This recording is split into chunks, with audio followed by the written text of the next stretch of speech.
अरे बिद्दू, आज घर में बहुत काम है। आज तुझे स्कूल जाने की जरूरत नहीं है। लेकिन दादी, आज तो स्कूल में मेरा टेस्ट है। अरे एक दिन स्कूल नहीं जाएगी तो ऐसी कौन सी तेरी कलेक्टर की पढ़ाई छूट जाएगी। वैसे भी मैं देख रही हूँ आजकल तो बड़ी ढीठ हो गई है। अपनी दादी की बातें सुनकर बिंदु नाराज हो जाती है। तभी उसकी माँ कहती है,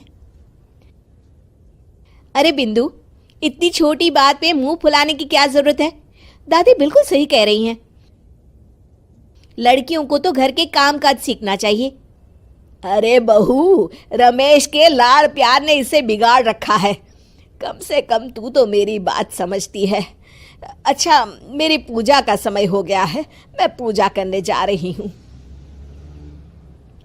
इतना कहकर रमेश की माँ वहां से चली जाती है।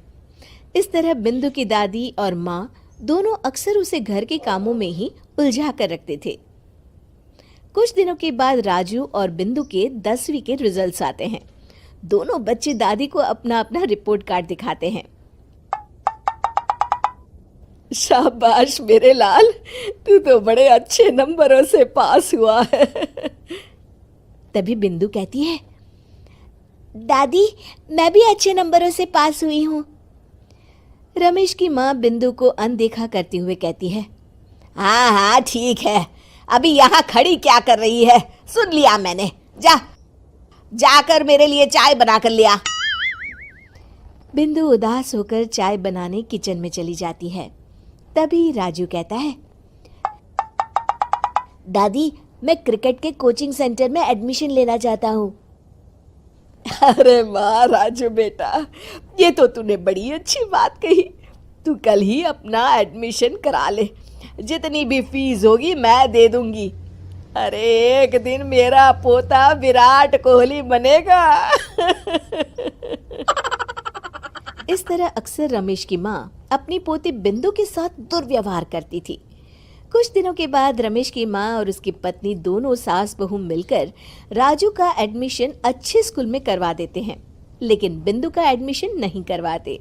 इस बात से नाराज होकर बिंदु अपनी दादी से कहती है, लेकिन दादी मुझे भी आगे की पढ़ाई करनी है। अरे क्या करेगी आगे की पढ़ाई लिखाई करके, हैं? आज से ये पढ़ाई का भूत अपने दिमाग से उतार दे। इतना कहकर रमेश की माँ वहां से चली जाती है। उस दिन के बाद से बिंदु की पढ़ाई हमेशा के लिए छूट जाती है और उसकी दादी उससे घर के सारे काम करवाना शुरू कर देती है। इस तरह उसका सारा दिन घर के कामों में ही बीत जाता था। कुछ दिन बीत जाते हैं और एक दिन रमेश छुट्टियों पर घर आता है। बिंदु को घर के काम करते हुए देख उससे कहता है, अरे बिंदु बेटा, तुम स्कूल नहीं गई? पिताजी, दादी ने मेरा एडमिशन कराने से मना कर दिया है।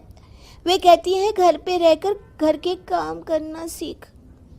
अपनी माँ का ये बर्ताव देख रमेश को बहुत गुस्सा आता है और वो अपनी माँ से कहता है, माँ ये तुमने क्या किया? आगे की पढ़ाई के लिए स्कूल में बिंदु का एडमिशन क्यों नहीं करवाया? अरे बेटा, लड़की जात है, ज्यादा पढ़ लिख कर क्या करेगी? वैसे भी शादी के बाद तो इसे घर के ही काम करने हैं ना। तुम किस जमाने में जी रही हो माँ? अगर कल्पना चावला के घर वाले भी तुम्हारी सोच के होते तो क्या वो पूरी दुनिया में हिंदुस्तान का नाम रोशन कर पाती? इसका स्कूल छुड़वाकर तुम इसका भविष्य बर्बाद कर रही हो, लेकिन मेरे रहते ऐसा नहीं होगा। बिंदु बेटा, कल ही तुम्हारा एक अच्छे स्कूल में एडमिशन करा दूंगा। तुम जितना चाहे उतना पढ़ो। मेरे होते हुए तुम्हें किसी बात की चिंता करने की जरूरत नहीं है। अपने पिता से हौसला पाकर बिंदु खुश हो जाती है और कहती है, जी पापा, मैं खूब मन लगाकर पढ़ाई करूंगी और बड़ी होकर डॉक्टर बनूंगी। ये हुई ना बात, शाबाश मेरी बेटी। शिक्षा, लड़का हो या लड़की, हमें दोनों को आगे बढ़ने का मौका देना चाहिए।